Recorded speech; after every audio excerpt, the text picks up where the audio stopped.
నమస్తే అండి, నా పేరు రాము. నేను ఇప్పుడు చూపించబోయేది పైపింగ్ లోడింగ్ ఎలా చేయాలి.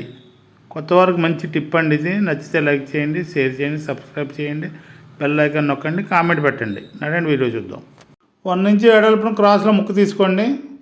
సెంటర్లో థ్రెడ్ ఎట్టి ఈ రకంగా కుట్టండి. సింగిల్ పాదం అయితే బాగుంటుందండి. అది చివరి వరకు కుట్టిన తర్వాత 25 వెడల్పుని కట్ చేసేసుకోండి. మొత్తం నీట్గా ఈ విధంగా చివరి వరకు కూడా కట్ చేయండి. బ్లౌజ్ లైనింగ్ తీసుకోండి. ఫస్ట్ బ్యాక్ పార్ట్ పైన ఫ్రంట్లు పెట్టి భుజాల మీద జాయింట్ చేసుకోండి. 2 భుజాల మీద కూడాను భుజాల మీద ఈ విధంగా కుట్టుకోండి. 2 భుజాలు కూడా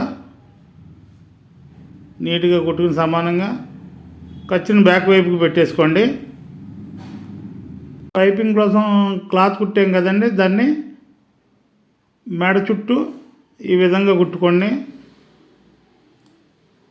మెడ చుట్టూ చివరి వరకు కూడా ఖర్చులు బ్యాక్ సైడ్ పెట్టుకోవాలి. ఇది లైనింగ్ అండి, లైనింగ్ మీద కుట్టుకుంటున్నాము.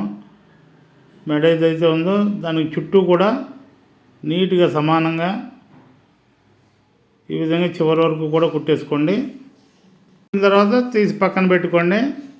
మెయిన్ క్లాత్లు ఉన్నాయి కదండి, బ్లౌజ్ పీస్ తగ్గొట్టింది, దాన్ని కూడా భుజాల మీద బ్యాక్ పార్ట్ పైన భుజాల మీద అంటించేసుకోండి. బ్యాక్ ఫ్రంట్ లైనింగ్ ఏ విధంగా అయితే జాయింట్ చేసుకుని దీన్ని కూడా మెయిన్ పార్ట్ని కూడా అదే రకంగా జాయింట్ చేసుకుని ఆ ఖర్చు వెనక పక్క పెట్టుకోండి. పెట్టుకుని ఆ కుట్టిన లైనింగ్ తీసుకొచ్చి దీని మీద పెట్టి ఈ విధంగా కొట్టండి. చివరి వరకు కూడా ఫ్రంట్కి ఫ్రంట్, బ్యాక్ సరిపోయేటట్టుగా వస్తుందండి. సేమ్ చూసుకుంటూ కొట్టండి. కొంచెం ఈ విధంగా నీట్గా చూసుకుంటూ సెంటర్ కాటు పెట్టుకుంటే కాటు టు కాటు రెండిట్లకి సరిపోవాలండి. సరిపోయే విధంగా అది చూడండి, కాటు సరిపోయేటట్టుగా కుట్టుకుంటే ఎక్కడ ఎక్కువ తక్కువ రాకుండా కొంచెం కుచ్చులు మాదిరిగా రాకుండా నీట్గా వస్తుందండి. ఈ విధంగా చివరి వరకు బ్యాక్ పార్ట్ అనేది బ్యాక్ పార్ట్ మీద నుంచి అలా ఫ్రంట్కి వెళ్ళిపోతుంది డైరెక్ట్. చూడండి,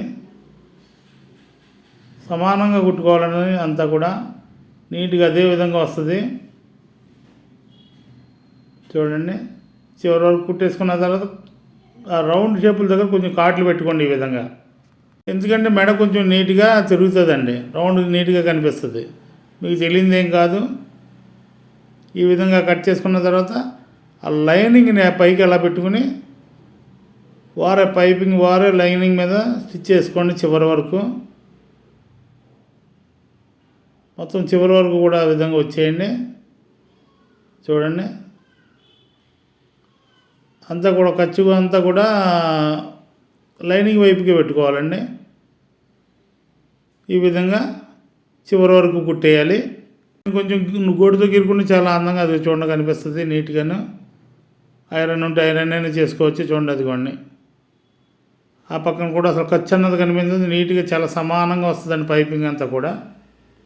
చూడండి ఎంత నీట్గా ఉందో. ఇప్పుడు లైనింగ్ని మెయిన్ క్లాత్కి అంటించేసుకోండి. అంతే, పైపింగ్ లోడింగ్ అయిపోయింది. చాలా నీట్గా ఉంటుందండి. నచ్చితే లైక్ చేయండి వీడియో. చూడండి ఎంత నీట్గా ఉందో. కామెంట్ పెట్టండి. థ్యాంక్ యూ వీడియో చూసినందుకు.